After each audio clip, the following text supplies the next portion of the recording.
Fictive kinship is a term used by anthropologists and ethnographers to describe forms of kinship or social ties that are based on neither consanguineal blood ties nor affinal by marriage ties, in contrast to true kinship ties. To the extent that consanguineal and affinal kinship ties might be considered real or true kinship, the term fictive kinship has in the past been used to refer to those kinship ties that are fictive, in the sense of not real. Invoking the concept as a cross-culturally valid anthropological category therefore rests on the presumption that the inverse category of true kinship, built around consanguinity and affinity, is similarly cross-culturally valid.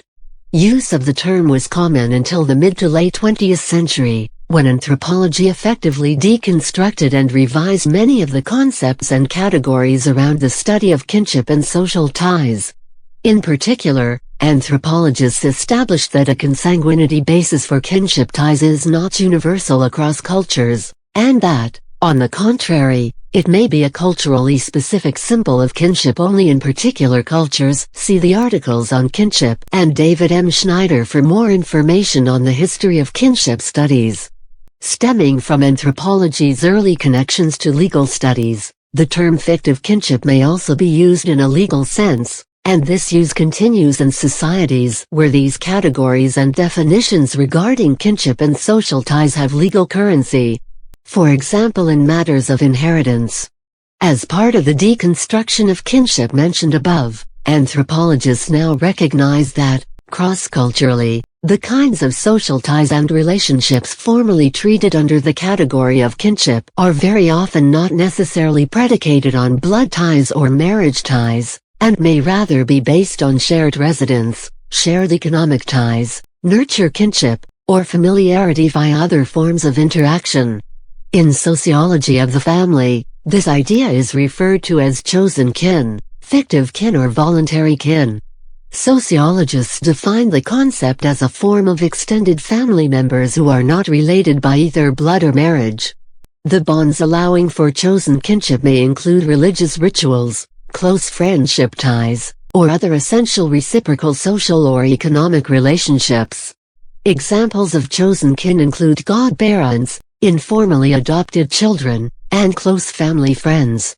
31-32 The idea of fictive kin has been used to analyze aging, foreign fighters, immigrant communities, and minorities in modern societies.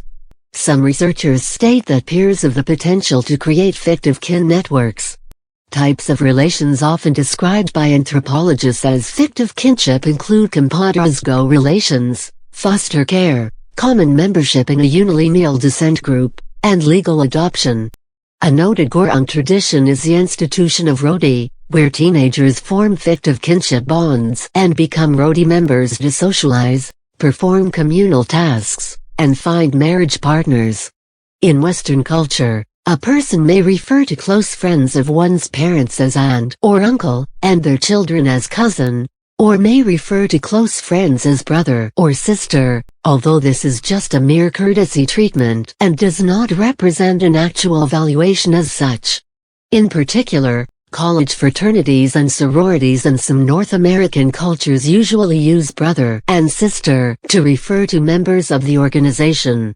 Monastic, Masonic, and lodge organizations also use the term brother for members. Nursing sister is used to denote a rank of nurse, and the term sisterhood may be used for feminists. Fictive kinship was discussed by Jenny White in her work on female migrant workers in Istanbul. In her work, she draws on ideas of production and the women she works with being drawn together through webs of indebtedness, through which the women refer to each other as kin. These relationships are, however, less frequent than kin relationships, and serve purposes that are not comparable to, nor exclude, a natural family and, much less, natural and universal parents having children reproduction system. Compadrazgo is a form of fictive kinship that is rooted in central Mexico history for many years. Literally meaning co-parenthood, compadrazgo is a term to describe the set of relationships between a child, their parents, and their godparents. It has been hypothesized that these relationships evolved after the Spanish conquest in 1521 to help deal with stressful situations. These fictive kinships still exist in modern-day Mexican societies, and are established by providing some form of aid throughout the child's life. Godparents seldom become more important than parents, though, much less in a non-economic fashion. Undocumented immigrants have also demonstrated fictive kin relationships. Undocumented restaurant workers are known to form pseudo-families in which they cooperate within living and working situations. These relationships benefit the workers by creating a support system that would otherwise be unavailable to those living far from home. These ties are, however, fictive in a strict sense and mean nothing to the people in such pretenses. Some fictive kin relationships have been discovered in Israel in relation to organ transplants. Hospital committees are formed to assess whether the organ donation is from a true family member or from a friend. In order to obtain organ transplants, some individuals are forced to find strangers and pay them compensation for the procedure. However, the relationship between the donor and recipient must be invented as a familial relationship in order to pass through the hospital committee. In this case, fictive kinship is created knowingly to both parties in order to achieve their goals, and is mutualistic in nature. Adoption and foster care have always been grouped into the fictive kinship category in cases where the child shares no genetic relatedness to the caregivers. The children are normally treated as the adopter's biological kin, receiving a lot of parental investment despite not having family ties. This view has been chastised by some who claim that notions of kinship are not always based on biological determinants. But these links do not mean that the adopters would not love more their biological offspring, given the extra natural motivation of survival. The military has also been an avenue to propagate fictive kinship, such as the sense of brotherhood felt by the soldiers.